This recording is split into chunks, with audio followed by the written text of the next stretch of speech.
ఏకాత్మ పంచకం. కిందటి జాబులో తెలుగు వెన్పాన గురించి రాసి ఉన్నాను. భగవాన్ మరికొన్ని పద్యాలు రాస్తే బాగుండునన్న ఆశ ఉన్నప్పటికీ సమయం రానిది అడగరాదని అప్పట్లో ఊరుకున్నాను. ఈ నెల 16వ తేదీ మధ్యాహ్నం నేను వెళ్ళేసరికి వెన్పా ఛందస్సును గురించి ఒక భక్తునితో మాట్లాడుతున్నారు భగవాన్.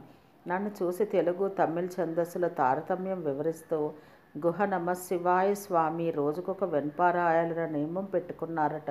ఏడాదికి 360 అవుతాయి. ఆ నియమంతో ఎన్నో రాశారు. పోగా మిగిలినవి అచ్చువేశారు భక్తులు. అవే ఎన్నో ఉన్నవిప్పుడన్నారు భగవాన్. భగవాన్ కూడా అలాగే రాస్తే లోకులకు ఉపయోగం కదా అన్నారు ఆ భక్తులు.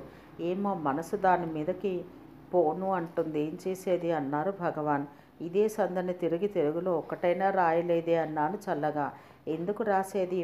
మచ్చుకని 3 రాశాను, చాలదా ఏమి అన్నారు భగవాన్.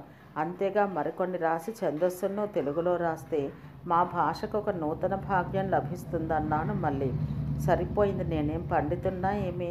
రాయాలంటే భారతం, భాగవతం అన్నీ చదవాలి. అవన్నీ చదివానా, పెట్టానా?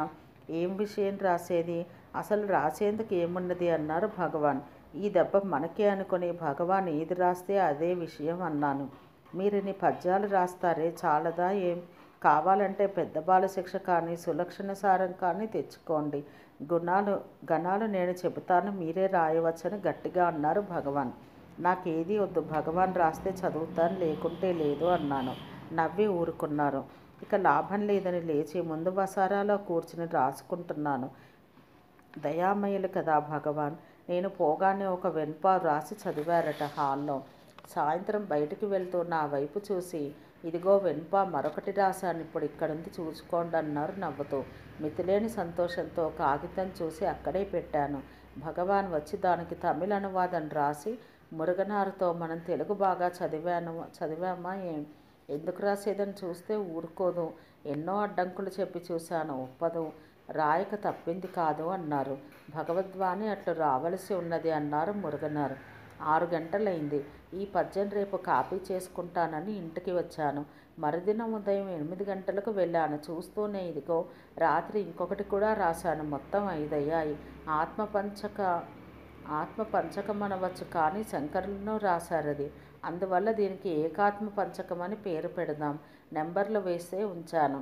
సరిచూసి కాపీ చేయవచ్చు అన్నారు భగవాన్. భగవాన్ ఆజ్ఞను అనుసరించి కాపీ చేశాను. అది చూసి చాలామంది భక్తులు రాసుకొని పాఠం చేశారు.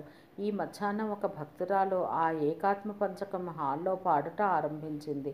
తనలో తను ఉండ అన్న 3వ పద్యం రాగానే భగవాన్ నా వైపు చూసి, ఇదిగో ఈ సినిమా ఉపమానం మన దేశంలోకి ఇంకా సినిమాలు రాకపూర్వం విరూపాక్ష గుహలో ఉండగానే రాసిపెట్టాను. శంకరుల కాలంలో సినిమాలు లేవందువల్ల వారు విశ్వం దర్పణ దృశ్యమాన నగరే అని ఉపమానం చెప్పారు.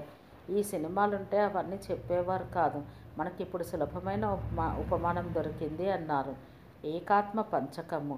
తన్ను మరచి తనువు తానై తలచి ఎన్నియో జన్మములెత్తి తుది తన్ను తెలిసి తానౌట పలు దేశ సంచార కలన్మేల్ కను తానుండి తానుగా తన్ను తానెనవదేడే నుండు స్థానమేదియను వానికి నేనెవడెక్కడి నేనున్నానన్న మధుపానుని ఈడు పలుకు తనలో తను ఉండ తాను జడమౌ ఉన్నట్టు తలుచు మనుజుడు చిత్రములో ఉన్నది చిత్రమునకు ఆధార వస్త్రమని ఎంచువాడు పొన్నుకు వేరుగా భూషణముండునే తన్ను విడిచి తను వేది తన్ను ధనువను వాడగ్నుడు తాననువాడు తను గనిన జ్ఞాని ధరించు.